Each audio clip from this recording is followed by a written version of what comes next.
বন্ধুরা, জঙ্গলে দুই ধরনের প্রাণী থাকে। একদল যারা বুদ্ধি দিয়ে বাঁচে, আরেক দল যারা অন্যদের ঠকিয়ে বাঁচতে চায়। কিন্তু যখনই দুইজনের দেখা হয়, তখন শুরু হয় এক ভয়ঙ্কর খেলা, বুদ্ধির খেলা। আজকের গল্পে একটা শেয়াল ভেবেছিল সে সবাইকে ঠকাবে, কিন্তু সে জানত না আজ তার সামনে দাঁড়িয়ে আছে একটা চালাক বানর। শেষ পর্যন্ত কে জিতবে? চলো শুরু করি।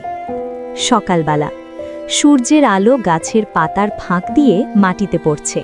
পাখিরা গান গাইছে, হালকা বাতাস বইছে। এই শান্ত জঙ্গলের মাঝখানে একটা বড় আম গাছ, আর সেই গাছের ওপর বসে আছে মন্টু বানর। মন্টু খুব চঞ্চল, মজার, কিন্তু সে শুধু খেলাধুলা করে না, সে খুব বুদ্ধিমান। মন্টু নিজের সাথে, এই জঙ্গলটা তো খুব শান্ত, একটু মজা দরকার। জঙ্গলের অন্য পাশে ঝোপের ভেতর দিয়ে ধীরে ধীরে হাঁটছে রানা শেয়াল। রানা খুব চালাক, কিন্তু ভালো না। সে সবসময় ভাবে কিভাবে অন্যদের ঠকানো যায়। সে আগে অনেক প্রাণীকে ফাঁদে ফেলেছে।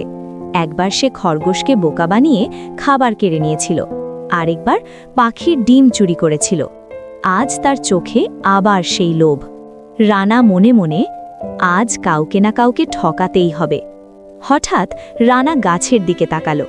সে দেখল মন্টু গাছে বসে ফল খাচ্ছে। রানার চোখ চকচক করে উঠল। রানা হেসে, আজ এই বানরটাই আমার টার্গেট। রানা গাছের নিচে এসে মিষ্টি গলায় বলল, এই মন্টু ভাই, কেমন আছো? মন্টু নিচে তাকিয়ে একটু অবাক হলো। ও, তুমি শেয়াল রানা না? আজ এত ভদ্র হয়ে কথা বলছো কেন? মন্টু মনে মনে ভাবল, এই শেয়াল তো আগে কখনো এমন করে কথা বলে না, নিশ্চয়ই কোনো ফাঁদ আছে। কিন্তু সে কিছু বলল না। রানা বলল, আমি একটা গোপন জায়গা জানি, ওখানে অনেক মিষ্টি ফল, কেউ জানে না। মন্টু হাসি চাপতে চাপতে, সত্যি? রানা, হ্যাঁ, তুমি চাইলে আমি দেখাতে পারি। মন্টু বুঝে গেল এটা একটা ফাঁদ, কিন্তু সে ভাবল, দেখি তো খেলা কত দূর যায়। মন্টু, ঠিক আছে, চল। রানা মন্টুকে নিয়ে জঙ্গলের ভেতরে ঢুকল। পথটা ধীরে ধীরে অন্ধকার হয়ে গেল। পাখিরা চুপ হয়ে গেল। মন্টু চারদিকে তাকাচ্ছিল। অবশেষে তারা পৌঁছালো এক জায়গায়। সেখানে মাটির নিচে ছিল একটা বড় গর্ত, উপরে পাতা দিয়ে ঢেকে রাখা। রানা মুচকি হেসে বলল, এই যে, এখানেই ফল আছে। মন্টু নিচে তাকালো। তার চোখে পড়ল এটা একটা ফাঁদ, কিন্তু সে কিছু বলল না। মন্টুর মাথায় একটা আইডিয়া এলো। সে হঠাৎ খুব অবাক হবার অভিনয় করল। ও, এটা তো শুধু ফল না, এখানে তো সোনার ফলও আছে। রানা চমকে উঠল। সোনা? তার চোখ বড় হয়ে গেল। মন্টু বলল, হ্যাঁ, কিন্তু নিচে নামতে হবে। আমি তো নামতে পারি না, তুমি নামো না। রানা আর ভাবল না। সে লাফ দিয়ে নিচে নামল, আর সঙ্গে সঙ্গে ধপ, সে গর্তে আটকে গেল। মন্টু গাছে উঠে হেসে ফেলল।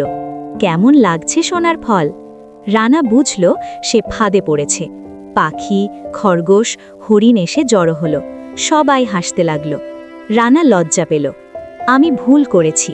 মন্টু কিছুক্ষণ চুপ রইল, তারপর বলল, যদি সত্যি বদলাও তাহলে আমি সাহায্য করব। মন্টু ডাল দিয়ে তাকে উঠিয়ে দিল। রানা এবার শান্ত হয়ে গেল। লোভ মানুষকে অন্ধ করে, বুদ্ধি সবসময় শক্তির চেয়ে বড়। বন্ধুরা, তোমরা হলে কি করতে? কমেন্টে জানাও, আর আমাদের সাথেই থেকো। চ্যানেলটি সাবস্ক্রাইব করতে ভুলো না।